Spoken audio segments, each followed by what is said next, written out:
Just as a disclaimer, we want you to know that some of the movies that we will be reviewing were shot in a different time and era where people of race and sex were not treated equally. We understand this and hope you do too. The movies or anything that happened on the sets are not the views of this podcast or what this show is intended to be all about. Exactly. And we want to give due diligence in presenting the movie and not the views of the cast or directors or anyone involved. But we also feel it's necessary to let the audience know some of the background information to get a feel for what was happening at the time of shooting the film. Again, we hope you understand that we do not agree with everything that went on, and we just want to give out the information. And with that being said, hope you enjoy the show.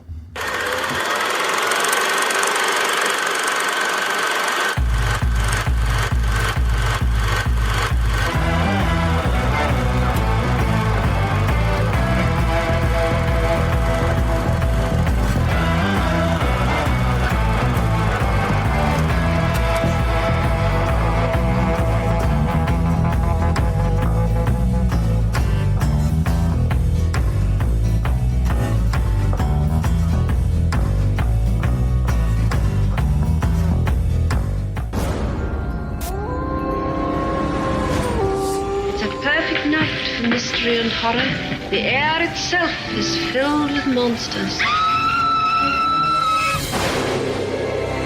Children of the night, what music they make. It's alive! It's alive!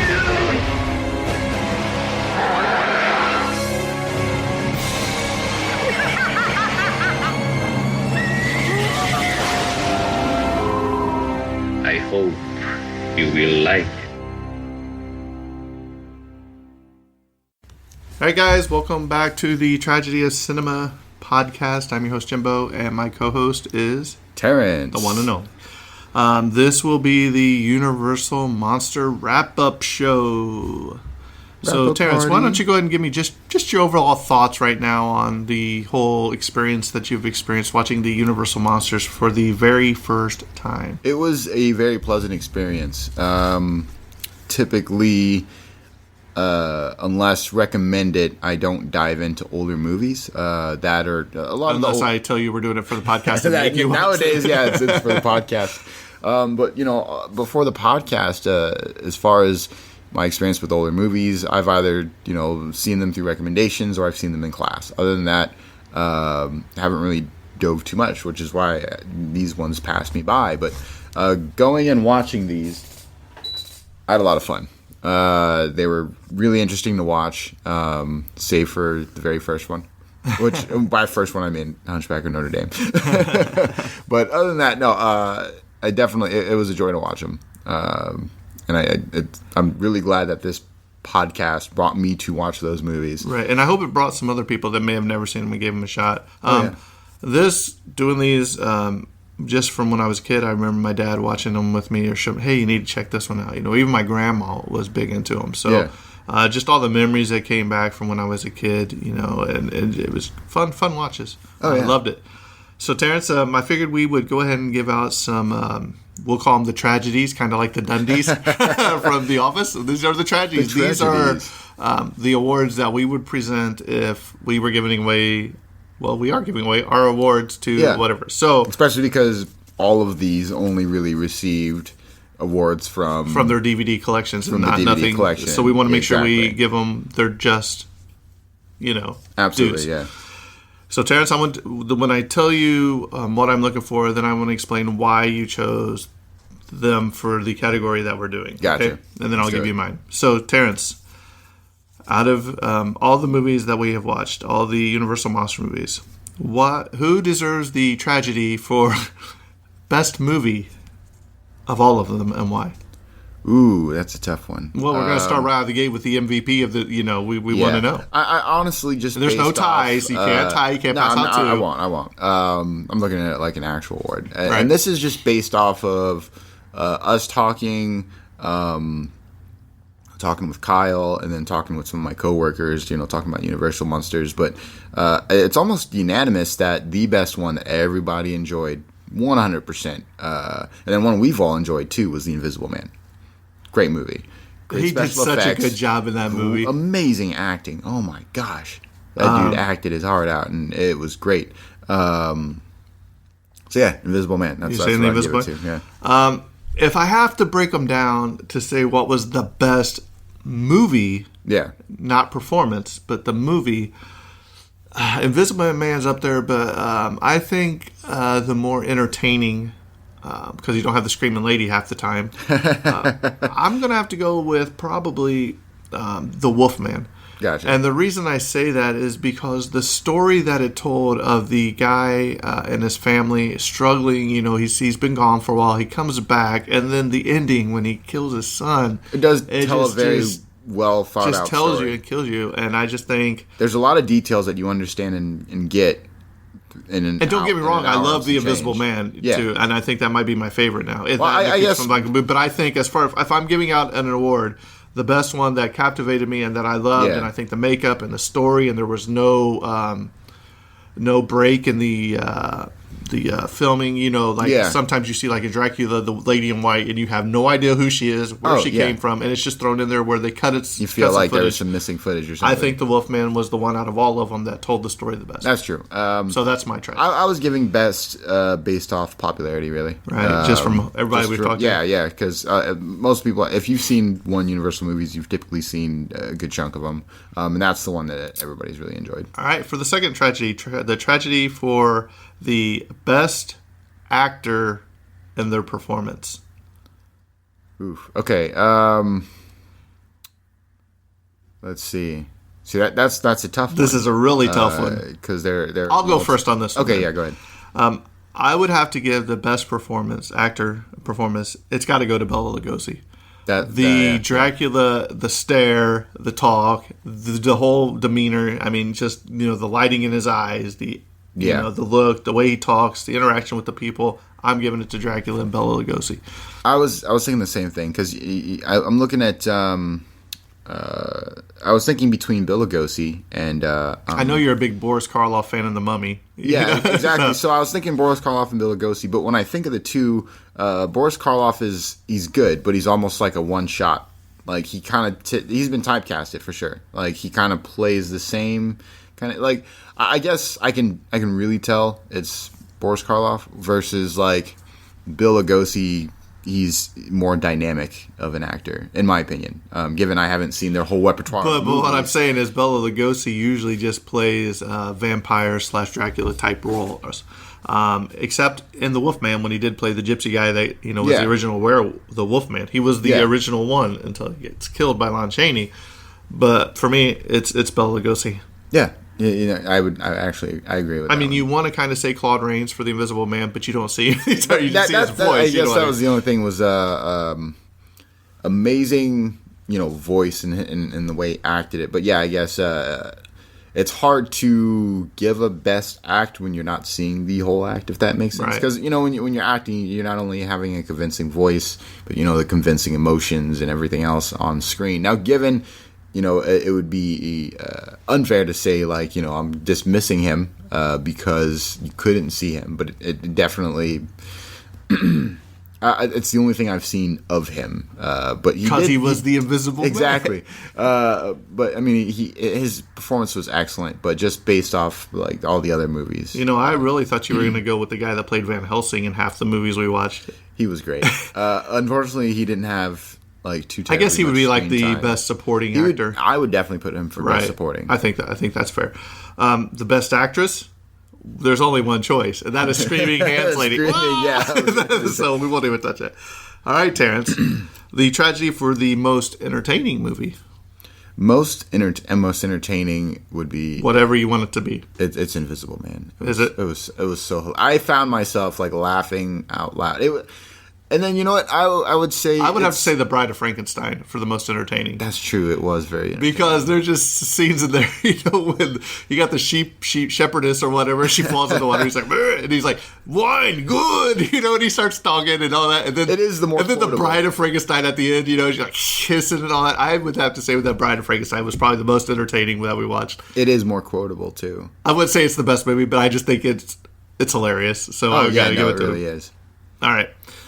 So who were you saying? Or what movie? The Invisible Man? Yeah, I'll stick and I went with my Bride choice, Okay. The tragedy for the best music in the films. Best music. Scores. I would say... If you remember, there is a score that is done, I think it's at the beginning of Dracula and the beginning of the Wolfman, I want to say, and it's the same score. It is, yeah, I noticed that. So, whatever that score was is what I'm voting for. That's I want to say like the War of 1812, but that's gosh, not right. I wish I knew the composer of that piece. It's an older piece. It's a classical piece, classical piano piece.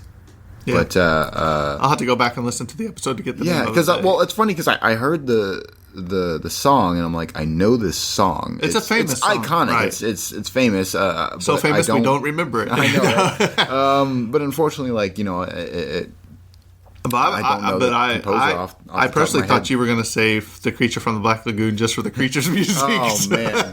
Every time. I actually would. It's funny because I wouldn't give it to it just because of that and how often. I will say they did great in making different renditions of it, but like they just shoved the main one in your face so over and over much and over, right? Because of corporate execs. All right, Terrence. The tragedy for the best director. Let's see. I know there was a one director for a good chunk of them, and I don't remember his name. James Well. James Wells was the one that I was thinking of. I believe he did The Invisible Man, and he did The Bride of Frankenstein. Okay, I think. I mean, wish I would have had the list. If he did both those movies, then yeah, he definitely deserves. All right, this one is going to be hard. Are you ready for this one? Let's do that. The tragedy for the best makeup. Ooh. I mean, we're going to give it to the guy that did all the makeup because he did them in all of them. Yeah. But I'm talking about the best monster as far as the monster makeup. Let's see. I'm putting you on the spot with all these, aren't I? Well, no. Okay, so I have two things in mind. Oh, nope. Sorry, there's only one. I know, so I have to pick one, but I'll... Well, talk us through your process. Yeah, exactly. So, I want to give it to Frankenstein because that was wonderfully done. But then at the same time, but it's really just based off one scene, so it's probably going to go to Frankenstein. But the mummy's transformation in the very end, when they destroy the scroll and he's, de-aging and everything.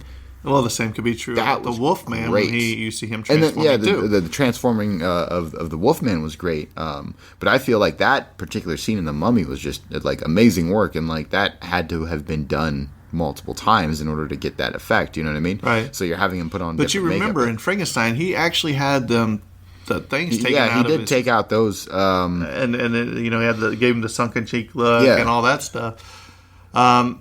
To me, I think I'm going to give it to the creature from The Creature of the Black Lagoon, just because that guy held his breath up to 4 minutes, was it, or and something? That's amazing. and they said the costume, that you could barely see out of the costume. Yeah. And I think I'm going to give it to him just because I think it was fantastic. Well, see, I actually give it negative points because of that fact. Like because it looked great, but and it did have that creepy factor, as I mentioned in the episode, when he's in the cage and he's just staring at the dude who's supposed to watch him.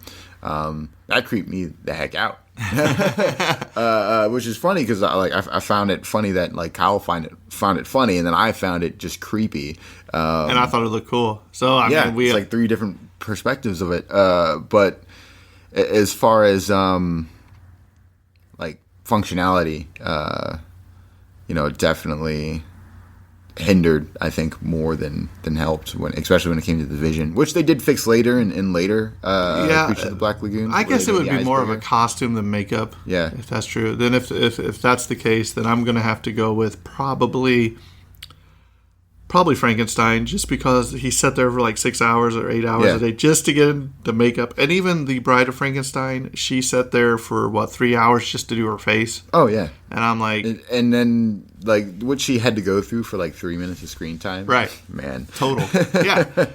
And Terrence, the worst one of the Universal Monster Bunch. I think we already know the answer to this, but I think it's a unanimous decision. For us, it's Hunchback of Notre Dame, which is terrible because it was the first one that gave us all these other beautiful monsters. Yeah. So, any other award you'd like to give out? What do you think would be for best cinematography? Let's do that one. You would say this. I know there are some iconic ones, like Frankenstein was the first one to use the lightning outside of the castle. The underwater scenes and the creature from the Black Lagoon were amazing. The special effects in The Invisible Man were fantastic. I'm giving mine to Creature of the Black Lagoon. It's a good one. As much as the shots did linger, they were wonderful shots. So we're just looking at the cinematography of it and the angles that they got, some of the shots that they had, especially underwater. A lot of panning shots, a lot of. I think I'm gonna give mine to the Phantom of the Opera. Phantom of the Opera, okay. Because I think it was the only one that I remember seeing in color, Technicolor or something. Okay. And just they had the whole. It's really good. Just from the fact of everything that they put on. And we are recording this before we actually cover the other two. So just so Terrence isn't like I watched it the other day, so I have more say in this one and the Abbott and Costello feature. So I would say probably the Phantom of the Opera. Wait till you see it, and then we'll get your opinions. When we do the show, but because this won't be released till after those. Yeah. But it's really good. It takes a different take on the Phantom than what you have seen. So I think just because it was later, and the color, and it just it was more vibrant. So Gotcha. I'll give it to the Phantom. All right. Awesome. I didn't want to leave him out. As well as the best comedy scenes. What was the funniest moment in all of them that you've seen? Oh man, I laughed so hard in Invisible Man. Like I had laughs in Bride of Frankenstein. What specific scene? Okay, all right. Out of all the movies that we watched for the Universal Project, what was the one scene that was the funniest that you ever see? That just has you every time you see it? The scene where the Invisible Man's trolling the village. He's like taking the bike and throwing it. He's taking the bike, throwing it. He tosses over a baby stroller. Takes the guy's hat. Takes the guy's hat. Oh man! And he's just talking crap to everybody. Right. It's for me, man. I think the funniest scene out of all of them, and it's sad to say, but when Frankenstein and Maria are sitting at the lake, and she's like, the dandelions are floating, and he runs out of dandelions or flowers or whatever, picks her up, and just throws her in the water. Which I always digress back to, they say she's been murdered. And I'm like, how can you say she's been murdered? You didn't see her, she could have slipped and fell in. Yeah. Right. So that to me, that's the funniest one. So if you were going to rank these from best to worst, let's hear your order. Without the two that you haven't seen. Yeah, exactly. So minus the two I haven't seen, which are Phantom of the Opera and Abbott and Costello Meet Frankenstein. But you will by tomorrow when I we will, record yes. So I would say on the top, and it's funny because it seems to change every time. I want to give it to Bride of Frankenstein. I really enjoyed that one. For number overall? one. Yeah, overall. Just looking back, I enjoyed it. It was great. Number two, I would give Bride of Frankenstein, good. So number two, I would give to The Invisible Man. And number three, and it's number 2 and 3 I had to like really flip flop on, but number 3 I would give to Wolfman, and then The Mummy, and then which is funny because The Mummy was up there at the top for you for the longest time. It was. And I still enjoy them. Like, these are all so close, and just me having to give them numbers is just me constantly reevaluating how I felt about them. And then what am I missing? The Creature, and Wolfman. I mentioned Wolfman at number 3. Dracula. So then Frankenstein. I would say Dracula, Creature of the Black Lagoon, and then the first Frankenstein. Well, Kyle's favorite was Frankenstein off the top. So yeah. To me, man, I can't get past The Invisible Man. I can't believe I hadn't seen that in so long, and how good it was, and just well done. I'm gonna have to give it to The Invisible Man, but close, really close, maybe right on the heels is The Wolfman. Yeah, I really love the way he looks. I loved everything about that movie. Lon Chaney Jr. is fantastic, even in his performance in Abbott and Costello when he comes back and plays the Wolfman. I love it. And then it's probably I'm gonna have to go with The Creature from the Black Lagoon. All right. Just from the story, it was great. Then Dracula, Bela Lugosi, just captivating performance. He killed it. He did. Then probably what was it? So you still have Frankenstein. Yep. Then Bride of Frankenstein, and then Mummy at the tail end. probably my least favorite was The Mummy. And I don't know why. And when I say it was the least, well, then of course Hunchback of Notre Dame. You forgot. Oh, yeah. That's right. At the very, very tail end for both of us. but to me, The Mummy, I don't know what it was about it. Because Boris Karloff did a fantastic job in it, you know what I mean? And when I say it was my least favorite, you got to remember, all these are with like a tenth of each movie, you know? Yeah, no, they're all bangers. But if I'm going to have to choose to watch another one that I want to watch, I'd watch the other ones before I'd watch The Mummy again, if that makes sense. Yeah. And then The Hunchback, so that's my list. So I think, unanimously think The Invisible Man was probably the best Universal monster. So let's do something fun. To those who are listening, and we'll put up a poll on Facebook. Yeah, we'll put up or not only a poll, but just like we'll put up a post, but like what was your top 10, and then just send us in your top 10 on our Tragedy of Cinema Facebook group. And if Terrence, you haven't joined, did we even do 10 movies? No. You know what I mean. I think it's only going to be 8 total by the time we're done. All right, so. top 8 is what I meant. Just give us your top 3. We don't need them all. You know. Yeah. But yeah, we'll make some kind of post. And so for those who are already in the group, look out for that. And if you are not in the group, please do join our Facebook group, Tragedy of Cinema podcast. And then, we'd love to hear your answers and stuff. Right, and we'll read them. We'll read them from whoever. Just say, hey, I'm Tom from Alabama, or whatever you want to say. Yeah. Parts unknown. So we had so much fun doing this Universal Monster series. We really enjoyed it. We have something special coming up soon. I don't want to give the details yet. To make sure that we can actually get it done. But starting next week, we are reverting back to our roots, and we are going to pick up with one of the best movies I think that has come out in the last 50 years, easily. Amazing movie, and it's probably in my top 5. It may be even higher than that. But we are going to be covering Forrest Gump. And the stuff they did in that movie, the cinematography, the script, the acting, everything about that movie is fantastic. The music. My second favorite. I love how they integrate all those, but we'll talk about it. But I love how they integrate all those iconic moments in history into the movie. Oh, yeah. And to put him in there.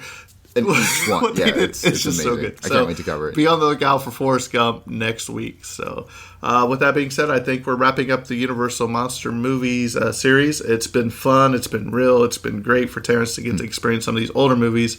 So hopefully we didn't lose too many listeners doing all these older movies. And now that October's over, we're probably going to shelve the horror genre at least for the end of the year. Yeah. Maybe starting back up in January. But I think we've overloaded the podcast in this on the horror genre. Yeah. It's time to break out and do some other things for the people. Branch out to some other different types new of and amazing movies. So with that being said, I think we're closing her down, and that's a wrap. And cut.